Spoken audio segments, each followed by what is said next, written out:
আসসালামু আলাইকুম রহমতুল্লাহ।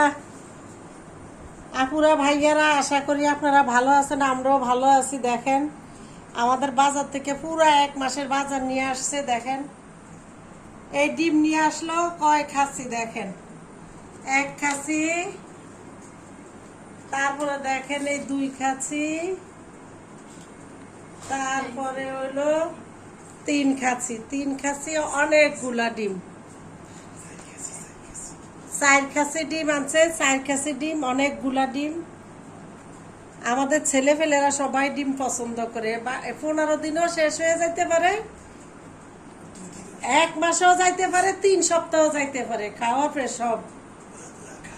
ঘরের মধ্যে মানুষ আছে বলে কি, আরে দূর মাছ তরকারি কি রান্না করব, ডিম দিলে চলবো। ডিম পোস্ট করে খাওয়া, একদম খাইয়া উঠবো। আর 5 জনে খায় না, না খায়, কারো খেয়াল থাকবে না কারো দিকে। শুধু ডিম পোস্ট করো, আবার ডাল রান্না করে, এই চলবে। কামের আলিশাও ভাইয়েরা সব সব কামের আলিশায় শুধু ডিম আনিয়া থই, ঝুরি ভরা ডিম খাও, আর কিছু লাগবো না, এই শেষ। আর আর আর কইতাম দুঃখের কথা কি তাও ভাই, আমি একটু সবজি পছন্দ করি। সবজি ভালো না, ডিম ভালো। ডিম সোজা ভাঙবো আর খাইবো। ডিম ভালো না, মাছ ভালো না, শুধু ডিম ভালো, মাছ ভালো না, তরকারি ভালো না।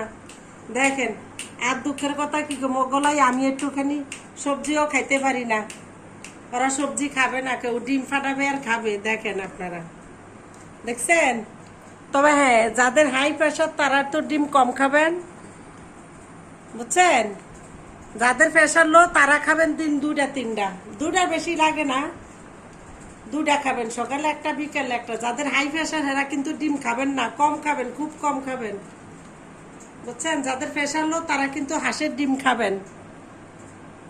এই যে ভাঙ্গা ডিম আছে, কয়টা ভাঙ্গা ডিম বাইর করলাম, এই 4টা ভাঙ্গা ডিম পাইলাম। এরম দেখে দেখে আপনারা করবেন, বুঝছেন। এই আর বাচ্চারা ডিম ছাড়া তো কিছুই খাবে না। ডিম ফাটাও আর ভাত খাও, আর ডাল রান্না করে দাও, আলুর ভর্তা দাও, শেষ খানা, বুঝছেন। এই দেখেন আমরা নিজেরা মুরগি যখন পালি, ওইটা হলো আসল ডিম, ওটার মধ্যে ভেজাল নাই। ওই মুরগিটায় আপনার দুলভা বন জঙ্গল খায়, ওই ডিমটা ভালো সবচাইতে। আর এগুলো হলো মেডিসিনের ডিম, তো মেডিসিন খাওয়ায় মুরগিরে, ব্রয়লার খাওয়ায়। এই খাওয়াটা আমাদের আরো সমস্যা করে। আমরা বয়স যাদের একটু বেশি, তারা কম খাওয়াই উচিত ডিম, বুঝছেন। তারা শাক সবজি নিরামিষ খাবেন, বেশি বেশি করে পানি তরকারিগুলা খাবেন, পানি খাবেন বেশি করে, কোনো অসুখ থাকবে না ইনশাআল্লাহ, আশা করি। ঠিক আছে, সবাই দোয়া করবেন আমার জন্য, আমার সন্তানদের জন্য। আসসালামু আলাইকুম।